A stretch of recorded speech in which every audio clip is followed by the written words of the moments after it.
o jornalismo que cobre ciência e tecnologia e inovação agora, ele não é feito de grandes manchetes. Ele é feito dia a dia, paulatinamente. O avanço da ciência é assim, é dia a dia. É uma conquista aqui, é uma conquista ali, e assim vão surgindo os novos conhecimentos para que a gente possa transportar isso para a população. O que é jornalismo científico? O jornalismo científico, muitas pessoas que como estão começando agora, ou pessoas que só ouvem, né, a expressão, podem perceber de uma forma errada. O jornalismo científico não é o jornalismo científico, é o jornalismo que cobre ciência e tecnologia. É uma especialização da área da atuação do jornalista. Simples, só isso. É lógico que para que a gente se especialize em cobertura de ciência e tecnologia, o profissional precisa se especializar em determinadas cadeiras que são importantes para que ele mesmo possa crescer, possa evoluir e fazer textos de bom nível. Quando é que você imaginou que você ia fazer jornalismo? Pois é, isso desde garoto, né? Eu gostava de narrar as coisas. É muito comum nas minhas idas e vindas de garoto, eu sempre com uma capacidade muito grande de observação, eu não podia acompanhar tudo que os meus amigos faziam na época de 5, 6 anos, algumas coisas sim, eu era um pouquinho levado, né? Bagunceiro, mas eu não acompanhava tudo. Então, nos momentos em que eu não poderia acompanhá-los, né? Em grandes corridas, pique, brincadeira de pique, eu observava muito as pessoas, o comportamento delas, e gostava depois de ficar contando. Daí, para surgir, para passar para o texto, foi uma coisa muito simples e muito fácil para mim.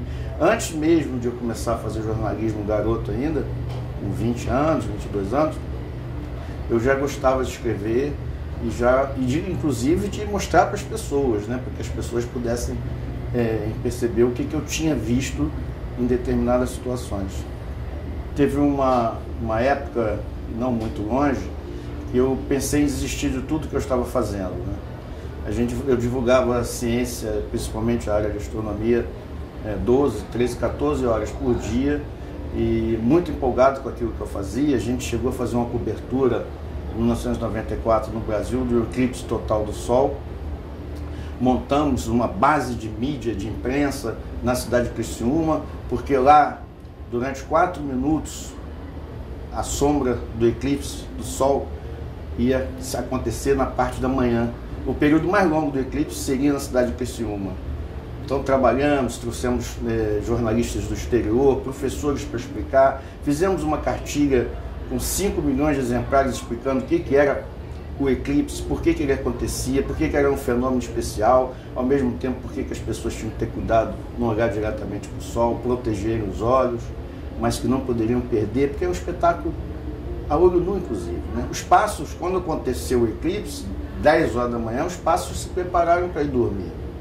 Eles não perceberam essa mudança na natureza brusca, já pensavam, talvez, os pássaros, que o dia tivesse sido mais curto naquele dia. Então, é um espetáculo que com certeza marcou muitas pessoas, os habitantes de Criciúma principalmente, por conta desse espetáculo. Por que eu falei que já pensei em abandonar tudo e só assistir jogo de futebol, esquecer da vida? Porque 10 anos depois disso, teve um eclipse do Sol em Paris, um pouco de curta duração, e um astrólogo francês, que eu não me lembro o nome agora, mas também não vale a pena nem mencionar, disse que o mundo ia acabar no momento daquele eclipse acontecesse. Em agosto, o mês de agosto, é um mês complicado, né? Místico, né? Então, o mundo inteiro espalhou essa notícia que provavelmente o mundo ia acabar com a passagem de um cometa e um eclipse juntos, e um cometa também. Pois então, a mesma cidade que nós tínhamos feito aquela preparação toda, mostramos o que era eclipse, e educamos, e levamos para as escolas, uma rádio de Criciúma ligou perguntando o que eu achava, se poderia mesmo acontecer o fim do mundo, numa entrevista, né? Então aquilo me dá assim, é como se tudo que a gente tivesse feito até aquele momento não tivesse servido para nada, né? Isso me deixou bastante chateado. Mas depois eu percebi que não é assim não, que pelo contrário, eu acho que tinha que ter dado mais força ainda, foi o que eu percebi depois, para que eu continuasse insistindo e levando para a população, e é assim que os meus companheiros todos, antigos ou novos na área de divulgação científica, fazem. São todos, eu considero que são todos os portadores da esperança, né? Nós somos divulgadores da esperança, que é colocado diariamente na cabeça das pessoas, porque eu considero talvez uma profissão das mais importantes para colocar a população que carece da informação em contato com aquilo que está acontecendo de mais especial no país, o crescimento do país. Quando a gente fala de divulgação da ciência e tecnologia, inclui diversas áreas do conhecimento. Quando a gente noticia no jornal um problema no joelho de um determinado jogador e a gente faz um quadro mostrando o que é o osso tal, o que é a região patelar, isso é jornalismo científico. Na área esportiva, é lógico que foi consultado um médico especializado no assunto, ele deu uma entrevista, e isso é linguagem de base mesmo de quem trabalha com jornalismo científico. Então isso está em todos os setores. Teve uma época que quem divulgava ciência considerava que seria importante a gente ter uma seção fixa em cada um desses grandes jornais do país, editoria de ciência e tecnologia. Lutamos muito por isso. Eu acho que foi parte do avanço isso. Hoje em dia, satisfação nossa, nós percebemos que o jornalismo que cobre ciência e tecnologia, com informações sobre ciência e tecnologia, está no jornal inteiro.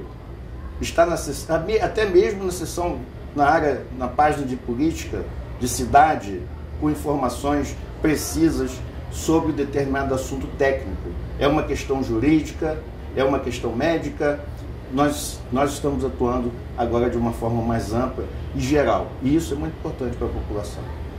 E qual é a manchete que você gostaria de dar? Eu gosto muito de astronomia, né? Da parte observacional da astronomia. Então, acho que a notícia que eu gostaria de dar no futuro é exatamente o contrário da notícia que eu tinha medo de dar quando fui assessor de imprensa do Observatório Nacional, né? O Observatório fazia estudos de ponta e contatos diretos com os maiores especialistas também da Europa, dos Estados Unidos, e a gente acompanhava muito de perto a possibilidade dessas passagens desses asteroides que às vezes tiram uns raspõezinhos aqui da Terra, né? Então eu sempre tive preocupado, será que eu como assessor do Observatório vou ser o primeiro a ter que divulgar a possibilidade de um choque desses asteroides, né? Eu acho que agora isso está entregue a outra pessoa, né? Tem um grupo estudando isso de uma forma muito séria lá no Observatório Nacional, junto com o pessoal europeu.